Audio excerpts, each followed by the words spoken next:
In this video, I'd like to present my duet arrangement of the beloved patriotic song, America the Beautiful, which is also transcribed in the August 2019 issue of Guitar World, alongside my solo arrangement, which I covered in a different video. This one is played two guitars, one's just playing single notes up and down, mostly one string, and using lots of finger slides. And the other one's playing open chords, either strumming or arpeggiating, and I'll give an example of both.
So now I'll show you how I play my duet arrangement of America the Beautiful, starting with the single note melody part.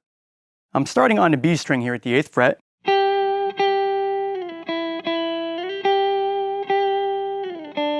Okay, I'm using finger slides and a little bit of subtle vibrato, using a push vibrato technique. I'm not going to pull down, it's going to give you a different sound, and when you're on high E string, you'll fall off the fretboard, so very subtle.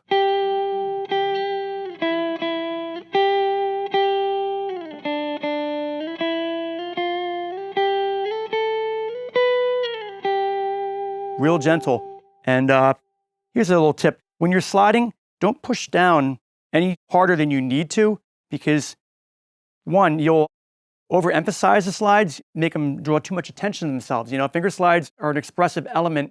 It shouldn't be like the center of the attention. And also, you're going to create undue friction if you're pushing down too hard, right? So, not.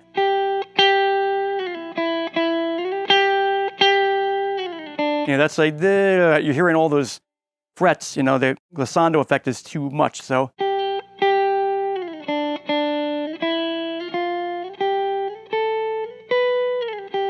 See, there I did it hardly at all. I mean, you hardly notice the slides, just enough to make it sound pretty.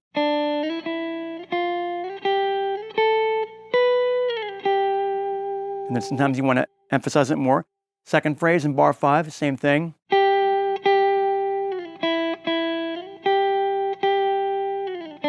Except now, we jump up to the 10th fret on the high E string. Now, you could have gone, to me, that's a little too extreme, that 12th fret portamento effect. So, you can even switch fingers there.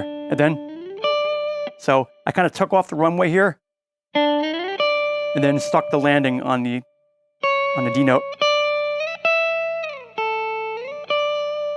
Again, you don't want to push down too hard because you'll overemphasize the slides. If you go.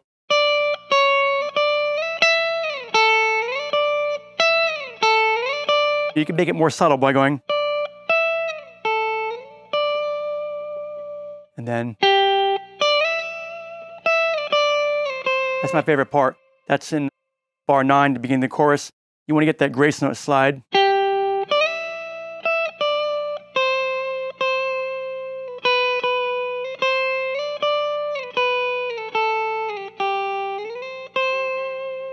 And interesting thing about these slides is that you can slide up to the note before that beat, before you hit it. So that's like a grace note before the beat. So there's different ways to phrase it depending on if you decide to hit the note right on the beat or kind of slide up to it a fraction of a second before it's hit. As opposed to.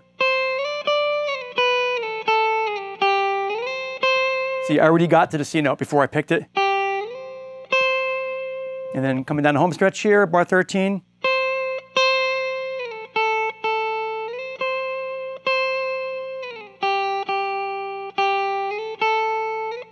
Little retard to slow down.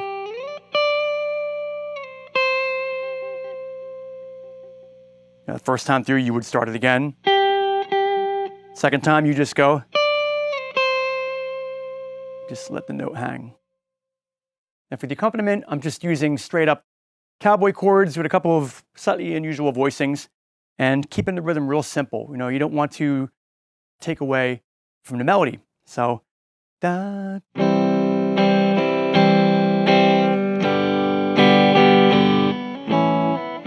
Okay, that change there, that's kind of important. 2, 3, 4, down, down, up, down, A7, D minor.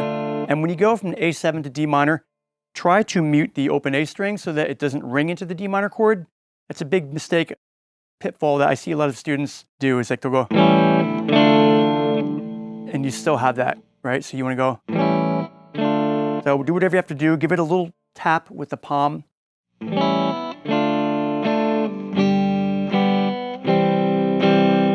Second phrase. You have D over G. Well, straightforward. It's just a G chord, but you're making that your bass note. And then A7. A7 says 4. A7. Again, when you're going from A7 to D major here, try to whip the slate clean of that A7 chord. You don't want that. An A note actually is okay. It's forgiving. If you play an A note and a D chord when you're strumming, that actually sounds fine because A is a chord tone. But you want to make it sound cleaner. So I give it that little bump there, the G, and then in the chorus. So that was a nice, when the melody's going, so the bass is going. That's the first inversion, right? We looked at that recently in lessons on first inversion. It's a third in the bass. So you're going from C, then C over E, something you ordinarily are told not to do, right? Don't play that E note on a C chord. But here we're doing it intentionally, and then throwing a G on top. That's a nice voicing of C over E, right? And then G sus4. That note is hung over from the C chord. That's what an actual suspension is. It's a note that's lingering. It's left over from a previous chord that's late to resolve. So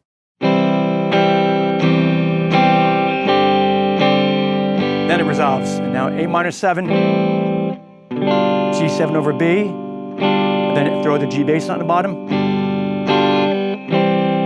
C over E again. Last 4 bars, F. This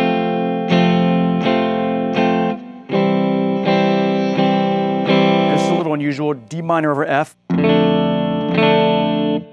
You want to try to mute the A string with the paw of the index finger, which is fretting the low F note. Then G7, Roman numeral 2, signifying second position. Get these notes right next to each other.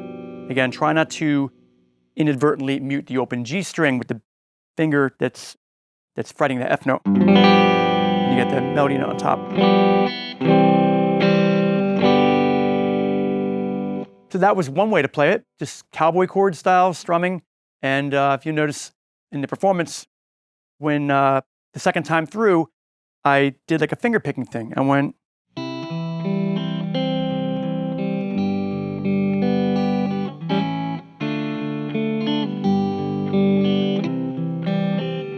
Right, that's very pretty. It's a completely different kind of feel. But again, when I went from A7, I muted and I used my thumb to go.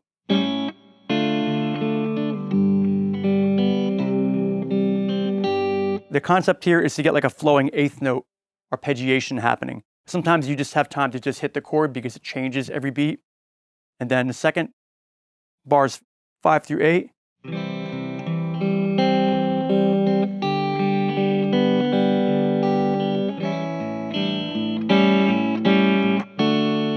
Right there, for example, you have a chord change in each beat. You could do this.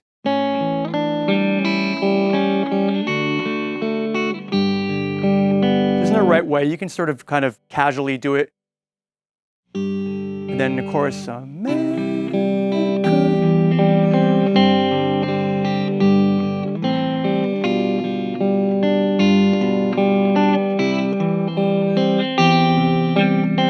last 4 bars.